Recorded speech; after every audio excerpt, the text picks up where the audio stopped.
বিসমিল্লাহির রহমানির রহিম। পরিবেশনায় ও পরিচালনায় দিক দিগন্ত। সাহাবা মানে বোঝেন তো, বিশ্বনবীর হাতে ইসলাম কবুল করে,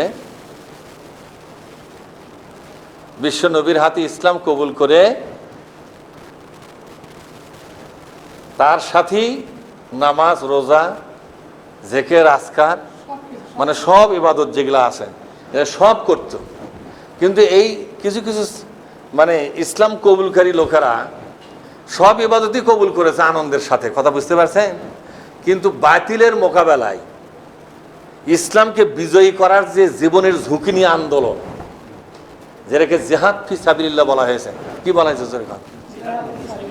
কথা কিন্তু বলতে হবে আপনাদের, প্রত্যেকটা কথা জবাব দেওয়া লাগবে, খালি কুকুর হয়ে বসে থাকলে চলবে না। এটা তাফসিরের ক্লাস মনে করতে হবে আপনাদেরকে।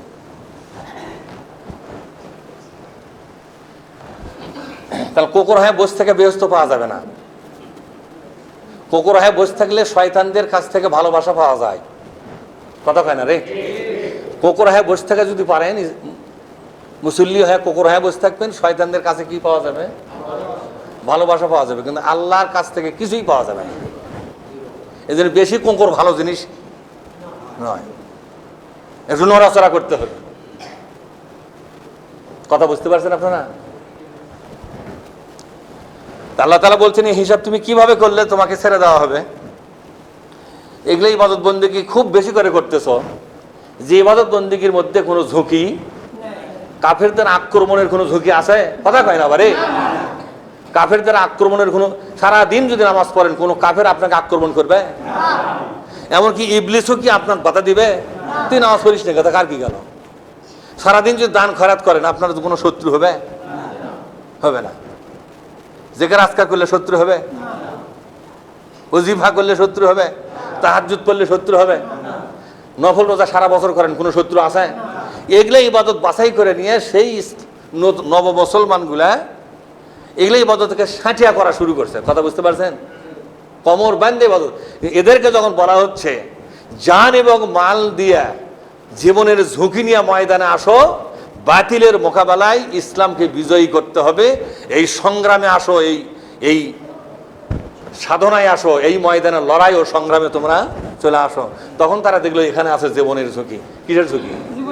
তখন তারা বললে যে না, অন্তত একটা কাজ না করলে কি হতে পারে, আমরা তো সব ইবাদতই ঠিক মতো করতেছি। আমার কথা বুঝতে পারছেন কি আপনারা?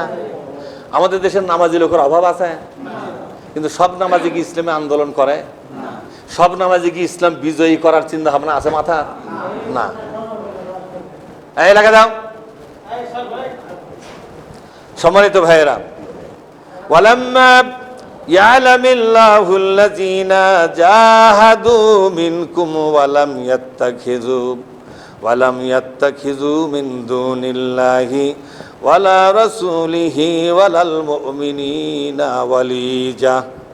আল্লাহ পাক বলছেন যে এখনো পর্যন্ত আল্লাহ জানতেই পারলো না, আল্লাহকে তোমরা জানাতে পারলে না যে তোমরা যে ইসলামী আন্দোলন করতেছো এই মর্মে কোনো প্রমাণ তোমরা আল্লাহকে এখনো দেখাতে পারো নাই।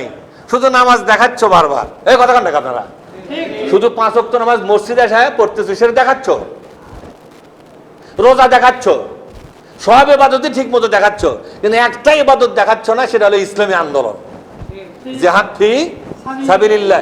এটা না করা পর্যন্ত তোমাদেরকে ছেড়ে দেওয়া হবে না। আজারাতে হিসাব করে বসে থাকে কোনো লাভ নেই। নামাজ পড়ি জান্নাত পাবো, রোজা করি জান্নাত পাবো, বাপ মায়ের সেবা করি জান্নাত পাবো, হজ করেছি জান্নাত পাবো, যাকাত দেই জান্নাত পাবো, হ্যাঁ সবই ঠিক আছে, কিন্তু ইসলামী আন্দোলন যদি না করেন, জিহাদ ফি সাবিলিল্লাহ, এই আন্দোলন যদি আপনি করতে ব্যর্থ হন, জান্নাতের যাওয়া আপনার জন্য কোনো অনুমতি আসবে না। কি আসবে না? জোরে কন। কোনো অনুমতি আসবে না। কথাটা কে বলেছেন? আরেকটা আয়াতে আল্লাহ বলছেন আম হাসিবতুম আন তাদখুলুল জান্নাতা, তোমরা কি ধারণা করে বসে আছো যে তোমাদেরকে বেহেশতে যাওয়ার অনুমতি দেওয়া হবে? ওয়ালাম্মা ইয়ালামিল্লাহুল্লাযীনা জাহাদু মিনকুম ওয়া ইয়ালামাস সাবিরিন, অথচ আল্লাহ এখনো পর্যন্ত জানতে পারলো না তোমরা জান ও মাল দিয়া নিজের দেশে ইসলামকে বিজয়ী করার জন্য আন্দোলন সংগ্রাম করতেছ, এর প্রমাণ তোমরা আজও দিতে পারো নাই। এই প্রমাণ না দেওয়া পর্যন্ত তোমাদের জন্য জান্নাতে যাওয়ার কোনো অনুমতি মিলবে না। কথাটা কার? এই আয়াত আপনারা বিশ্বাস করেন? আমার কথা বুঝতে পারছেন? এরা ইসলাম নিয়ে মস্কারা করতেছে, কথা ঠিক না? ইসলামের এই আয়াতটা নিয়ে তারা কি করতেছে? ঠাট্টা বিদ্রুপ করতেছে। আমরা ইসলামের বিজয় চাই, কিন্তু ইসলামের বিজয়ের জন্য যে জান মাল দিয়ে ময়দানে লড়াই সংগ্রাম করতে হবে, এই লড়াই সংগ্রামের মধ্যে তারা আসবে না। শুধু চায়, শুধু চায়। তো উনি চাচ্ছেন, ওনাকে দিবে কে? আর কথা বুঝতে পারছেন?